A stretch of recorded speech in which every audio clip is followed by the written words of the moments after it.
Hi friends, ഞാനിന്ന് cauliflower ഫ്രൈയുമായിട്ടാണ് വന്നിരിക്കുന്നത്. നമുക്ക് അതെങ്ങനെയാണ് ഉണ്ടാക്കുന്നതെന്ന് നോക്കാം. നിങ്ങൾക്ക് എൻ്റെ വീഡിയോസൊക്കെ ഇഷ്ടപ്പെടുന്നുണ്ടെങ്കിൽ നിങ്ങൾ എൻ്റെ ഈ ചാനൽ സബ്സ്ക്രൈബ് ചെയ്യണം, ലൈക്ക് ചെയ്യണം, അതുപോലെ തന്നെ ഷെയർ ചെയ്യാനും മറക്കരുത്. പിന്നെ സബ്സ്ക്രൈബ് ചെയ്യുമ്പോൾ അതിലെ ബെല്ലൈക്കൺ കൂടി പ്രസ് ചെയ്യണം. എങ്കിൽ മാത്രമേ ഞാനിടുന്ന വീഡിയോസ് അതിൻ്റെ നോട്ടിഫിക്കേഷൻ നിങ്ങൾക്ക് ലഭ്യമാവുകയുള്ളൂ. അപ്പോൾ നമുക്ക് വീഡിയോയിലേക്ക് പോകാം.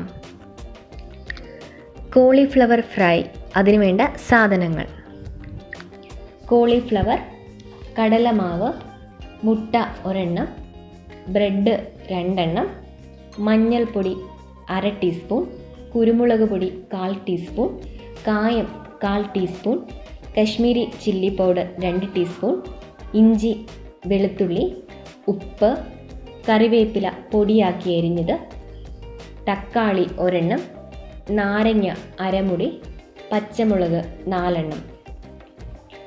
ഇത്രയും സാധനങ്ങളാണ് നമുക്ക് കോളിഫ്ലവർ ഫ്രൈക്ക് വേണ്ടി വേണ്ടത്. പിന്നെ ഈ കറിവേപ്പിലയ്ക്ക് പകരം മല്ലിയില ഉപയോഗിക്കുന്നവർക്ക് മല്ലിയില ചേർക്കാവുന്നതാണ്. ഞാനിവിടെ കറിവേപ്പില എടുത്തിട്ടുണ്ടെന്നേ ഉള്ളൂ. അപ്പം നമുക്ക് എങ്ങനെയാണ് ഇത് ഉണ്ടാക്കുന്നതെന്ന് നോക്കാം. ആദ്യമായിട്ട് നമ്മൾ കോളിഫ്ലവർ ചൂടുവെള്ളത്തിൽ ഒന്ന് ഇടുകയാണ്. അപ്പോൾ അതിനായിട്ട് ഞാനിവിടെ ഒന്ന് വെള്ളം തിളപ്പിക്കുകയാണ്.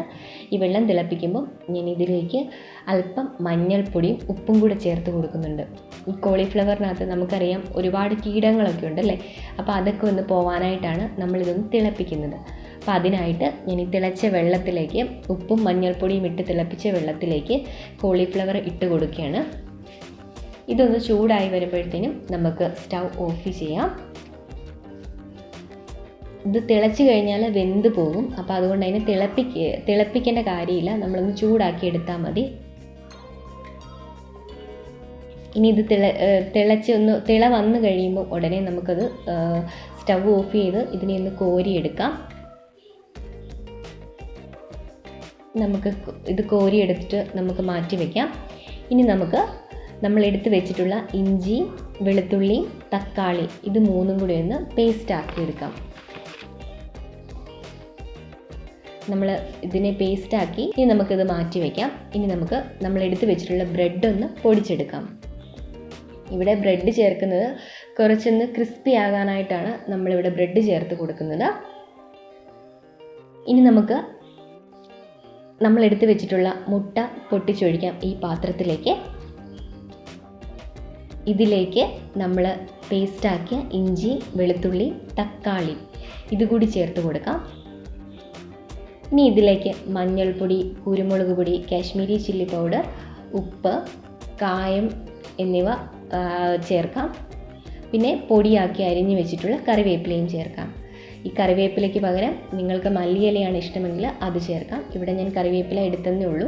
അതുപോലെ കായം ചേർക്കുന്നത് ആ ഒരു കായത്തിൻ്റെ രുചിയും കൂടെ കിട്ടാനായിട്ടാണ്. അതൊക്കെ നമ്മുടെ ഇഷ്ടത്തിനനുസരിച്ച് നമുക്ക് ചേർക്കാവുന്നതാണ്. പിന്നെ നമുക്ക് ഗരം മസാല വേണമെങ്കിൽ അത് ചേർക്കാം. അപ്പം നമുക്ക് എന്താണോ കൂടുതൽ ടേസ്റ്റ് വേണ്ടത് അതിനനുസരിച്ച് നമുക്കത് ഏറിയും കുറഞ്ഞും നമുക്ക് ചേർക്കാം. കുരുമുളക് പൊടിയുടെ ആ ഒരു എരിവ് കൂടുതലായിട്ട് വേണമെന്നുള്ളവർക്ക് അത് ചേർത്ത് കൊടുക്കാം. നമ്മൾ കായപ്പൊടിയാട്ടോ ഇവിടെ ചേർത്ത് കൊടുക്കുന്നത്.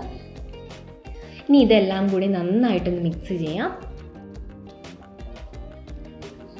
നന്നായിട്ട് മിക്സ് ചെയ്ത് കഴിയുമ്പം നമ്മൾ ഇതിലേക്ക് കുറച്ച് വെളിച്ചെണ്ണയും കൂടി ഒഴിച്ചിട്ട് നമുക്കൊന്നും കൂടി ഒന്ന് ഇളക്കി കൊടുക്കാം.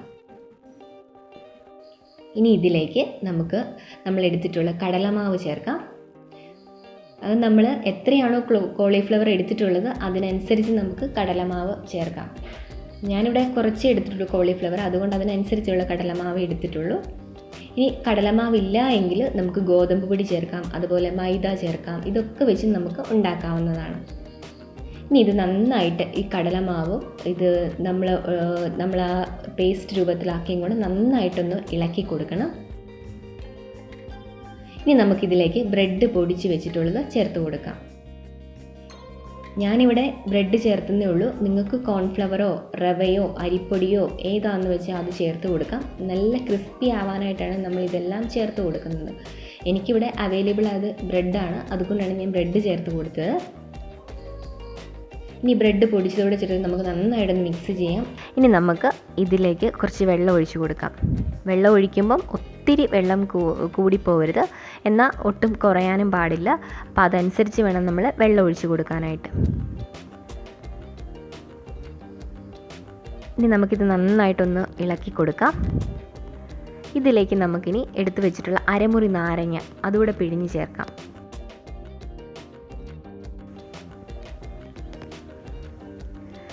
അപ്പം നമ്മുടെ ഇവിടെ മാവ് തയ്യാറായി. അങ്ങനെ ഇനി നാരങ്ങയ്ക്ക് പകരം നിങ്ങൾക്ക് വിനാഗിരി ഉണ്ടെങ്കിൽ വിനാഗിരി ചേർത്താലും മതി. ഞാനിവിടെ നാരങ്ങ ചേർത്തന്നേ ഉള്ളൂ. നമ്മൾ എടുത്തു വെച്ചിട്ടുള്ള കോളിഫ്ലവർ നമുക്ക് ഈ മാവിലേക്ക് മുക്കാം. എന്നിട്ട് നന്നായിട്ട് ഈ കോളിഫ്ലവറിൽ മാവ് പിടിക്കുന്ന പോലെ നമുക്കൊന്ന് കൈകൊണ്ടൊന്ന് ഇളക്കി കൊടുക്കാം.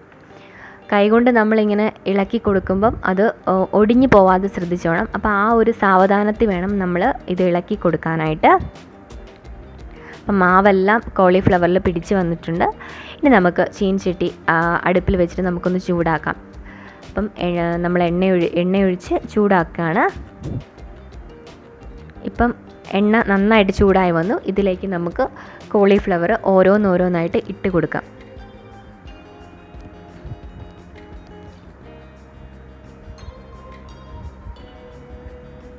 ഇനി ഈ കോളിഫ്ലവർ നമുക്കൊന്ന് മറിച്ചിടാം. ഇപ്പം നമ്മൾ കോളിഫ്ലവർ എല്ലാം ഒന്ന് മറിച്ചിട്ടു. ഇപ്പോൾ അത് എണ്ണയിൽ കിടന്ന് നന്നായിട്ടൊന്ന് മൊരിഞ്ഞ് വരുന്നുണ്ട്. ഇനി നമുക്കിതിന് മുകളിലേക്ക് നമ്മൾ എടുത്ത് വെച്ചിട്ടുള്ള പച്ചമുളക്, 4 പച്ചമുളകാണ് ഞാനെടുത്ത്, അത് കീറിയിട്ട് കൊടുക്കാം. പിന്നെ ഇതിലേക്ക് ഞാനിവിടെ കറിവേപ്പിലയും കൂടെ ചേർത്ത് കൊടുക്കുന്നുണ്ട്. നിങ്ങൾക്ക് മല്ലിയില ഇഷ്ടമാണെങ്കിൽ മല്ലിയില ചേർക്കാം. ഇനി കറിവേപ്പിലയും മല്ലിയില ഒന്നും ഇതിനകത്ത് ഇനി വേണ്ട, ഒന്ന് നമ്മൾ ചേർത്തല്ലോ, അപ്പോൾ ഇനി വേണ്ടാന്നാണെങ്കിൽ അത് ചേർക്കണമെന്നില്ല. ഞാനിവിടെ ചേർക്കുന്നതേ ഉള്ളൂ. പച്ചമുളകും ഇനി ചേർക്കണം നിർബന്ധമൊന്നുമില്ല. എന്നാലും ആ ഒരു രുചിയും കൂടെ ഏറി നിൽക്കാനായിട്ടാണ് ഞാനിവിടെ ചേർത്തത്. ഇനി നമുക്കിത് കോരി വേറൊരു പാത്രത്തിലേക്ക് മാറ്റാം. അപ്പോൾ നമ്മുടെ കോളിഫ്ലവർ ഫ്രൈ ഇവിടെ തയ്യാറായിട്ടുണ്ട്. വളരെ സിമ്പിളായിട്ട് ഉണ്ടാക്കാൻ പറ്റുന്നൊരു വിഭവമാണിത്. അപ്പോൾ നിങ്ങളുടെ വീട്ടിലിതെല്ലാവരും ട്രൈ ചെയ്ത് നോക്കണം. അതുപോലെ തന്നെ നിങ്ങളുടെ അഭിപ്രായങ്ങളൊക്കെ അറിയിക്കണം. പിന്നെ നിങ്ങൾക്ക് ഈ വീഡിയോ ഇഷ്ടപ്പെട്ടെങ്കിൽ നിങ്ങൾ തീർച്ചയായിട്ടും എൻ്റെ ചാനൽ സബ്സ്ക്രൈബ് ചെയ്യണം, ലൈക്ക് ചെയ്യണം. അതുപോലെ തന്നെ സബ്സ്ക്രൈബ് ചെയ്യുമ്പോൾ അതിൽ കാണുന്ന ബെൽ ബട്ടൺ കൂടി പ്രസ് ചെയ്യണം. അപ്പോൾ അടുത്തൊരു വീഡിയോ ആയിട്ട് കാണാം. അതുവരേക്കും ഗുഡ് ബൈ.